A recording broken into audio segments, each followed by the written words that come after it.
I think when it comes to like the bikini athlete and this idea like, oh, well, we need to make the next diet easier. Yeah, we need to make it not unnecessarily hard. But dieting, like the actual process of losing body fat, sure, it's affected as adaptations occur. The perception of how hard a diet is going to play a large role in the athlete's like satisfaction and enjoyment and ability to adhere, But like when we rip away the perception and all of the qualitative metrics that really play a role in determining how well someone was dieted, when we just look at what's needed for someone to diet, we talk about a 1 pound loss per week, 20 pounds. Okay, it's a 500 calorie deficit for 20 weeks. And sure, I'm someone who's of the belief like we should have a diet break in there.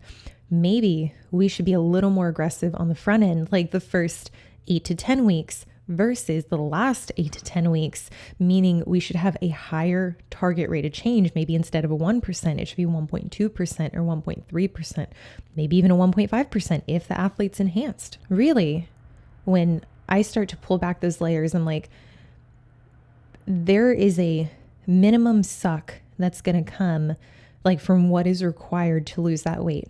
What is required to lose that weight will not change though. And I know I'm 12 minutes in and I'm just getting to the point, but seriously, the idea that like we're going into these fat loss phases and we don't know what it's going to take. We do know. A 1 pound drop per week is a 500 calorie deficit always.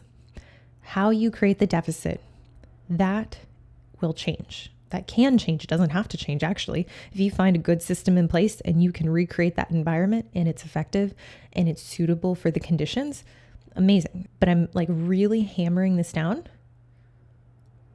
What is actually required physiologically will not change. Now, sure, if you don't have some kind of thyroid supportive therapies like HRT, but for thyroid, if you don't have that in place, it can feel harder, and the conversion that's going to facilitate these metabolic processes will technically be harder, but it's still 1 pound a week, 500 calorie deficit a day, always, all the time, every time, actually. So the concept around like if her food had been higher in the off season, that would have made the physiological process of losing fat easier. I disagree. I think that, and just knowing like who she was working with and like just generally the approach, I have a feeling, I wish I would have asked for clarity because it's going to drive me crazy. I have a feeling her cardio was very high, very high previously in order to achieve those high intakes. Because I think she'd mentioned like I got up to 2,400, but I like really wanted to shoot for like 28. Like I wanted it to be really high. So whenever I started the diet, I could go down to not 1,000 calories, which I'm not even saying like she shouldn't have been at 1,000 calories out the gate. She shouldn't have, but she should have been in enough of a deficit regardless of her starting point. Creating that deficit should have been adequate. Now, I think the concept around like getting food high, I think it can be very misleading because if we're continuing to have cardio in, well, it's like, sure, food is higher, but you're burning straight through that. Like you're burning through food via cardio. So it's kind of a net wash, kind of even a net negative when you consider that like the cardio will take away from your training performance. Now, there's going to be someone that's like, yo, are you saying do no cardio in the off season? I'm not necessarily saying that. I'm not saying like everyone should be at zero cardio. Some cardio is going to be beneficial. And depending on where adherence is, depending on if you're someone who is very petite, some of my more petite athletes, like yes, even in the off season, even when they're not dieting, we still have to have cardio in place just to ensure that their calories aren't stupid low in this phase. But I think if we're talking about just simply, hey, we need this off season to be effective and we need it to set you up for an easier fat loss phase. Okay, cool. What are those metrics? And like, are those metrics actually indicative of you having an easier time next time you diet? Now for me, the big one is going to be consistency with adherence. In the off season, that shouldn't be a time where adherence is spotty. If you're struggling to be consistent, yes, we might need to raise food and do so in a way that maybe does result in a higher or faster rate of gain. But I don't want to go back and forth playing that pull-push game where like we're kind of dicking around for several months, kind of in a deficit, kind of not in a deficit. Oh, okay, like you can't be adherent, so now we're going to pull down and do mini cut, only to have you splurge like the proceeding like next 3-4 weeks. It needs to make sense. And if someone is really having a hard time in that state, rather than consistently tell them like, hey, I need you to be at this low intake, I would tell them like, we need to increase food because we need to build in some kind of equity to prove to yourself that you can actually stick to something, because it can be very defeating and it can be something that over time, like I know I talked about this last episode, that you can begin to develop a belief that you're bad at dieting, that you don't have the discipline. I think it's important as a coach to recognize this and to recognize when the program itself, like it might be optimal, but it is not suitable for this athlete in this condition at this point. Even if an athlete is 100% adherent, is the diet hard for them to follow? If it's taking a lot of willpower, I mean, it's not if, it's when they break, when they begin to deviate. And I think once adherence goes, once that becomes spotty, I mean, like it's really hard to walk that back, especially if the coach is not involved in like the behaviors around this and like the culprits behind why non-adherence is even becoming a thing. Now, the other part of this is training performance. Training performance should be going up in this non-dieting phase. If training performance is slipping, if the athlete isn't as focused on those incremental improvements, and we've talked about this several points, but like progressive overload is not exclusive to just adding more weight to whatever exercises you're doing. It can be in the form of improving the skill of the movement. It can be in the form of progressing to a harder modality, even incorporating like tempo training, reducing rest periods, just globally improving in some aspect.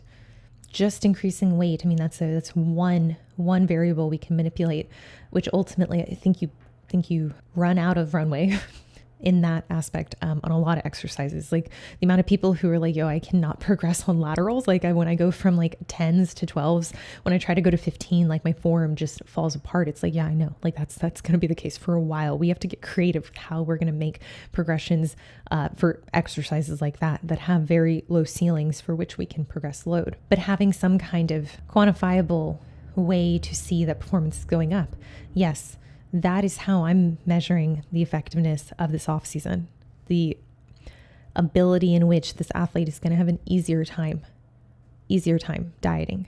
Not necessarily that the physiological process of dieting, it's not like, okay, if you have a really good off season, the next time you diet in order to lose 1 pound, that caloric value that's needed to lose that 1 pound goes down. That's not what easier is. Easier, at least my interpretation of this, how I like to think about it, how I conceptualize easier, is your perception around doing the things that are required to create that deficit. Now, sure, muscle gain will make that easier.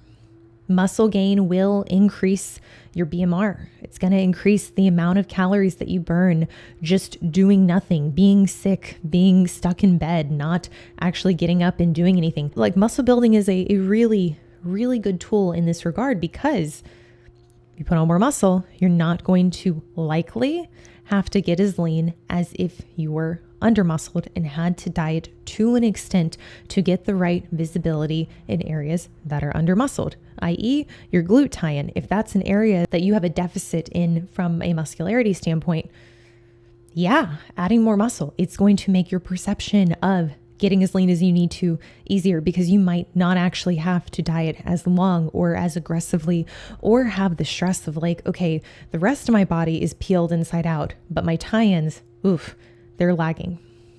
They're falling behind. So for sure, that can technically make it easier. Staying a little bit leaner in the off season. So therefore, having a higher P ratio of like total cumulative weight that you've gained. So people will say like, I'm 20 pounds above stage weight and I accumulated those 20 pounds over the course of 6, 7, 8 months even. Okay, sick. How much of that increase is muscle to fat? Well, we're talking about 20 pounds. Like, did you gain 10 pounds of muscle and 10 pounds of fat? That would be ridiculous. Like, we're talking about someone who truly is like a newbie athlete, like untrained. Fuck. And like, even then, I'm not even going to say like that's necessarily possible in just 6 months. I mean, that would be quite a lot. In the course of a year for a completely new athlete, perhaps maybe if they have body parts that are super like just completely untapped, maybe they've never trained their back. Maybe they completely forgot about upper body, I guess if they're untrained, there was no training history, but let's say they go and they completely like build out their physique and they add quality tissue everywhere. That would be ridiculous. But 10 pounds of muscle and 10 pounds of fat, that's even a year. I don't even know if I want to like commit to saying that that's possible for a completely new athlete. But just for simplicity's sake, a 1-to-1 ratio, 5 pounds of muscle in a year, 5 pounds of fat. I mean, that's a very, very favorable P ratio. That's a very good spot to be in. But what likely is going to happen is that you're going to add tissue, but it's going to be very gradual. You're going to add some fat, and maybe initially those incremental progressions in scale weight, maybe you don't see the fat come on because you're adding tissue at roughly the same rate. But as body fat begins to go up, as you become less insulin sensitive, maybe there is a higher discrepancy of body fat. Maybe food is so high that you're starting to notice how that looks. Being able to assess and really like cut off the weight gain at the point in which it's no longer productive, that will make your next diet easier. That will make it to where you didn't accrue so much body fat that you actually now the diet is harder.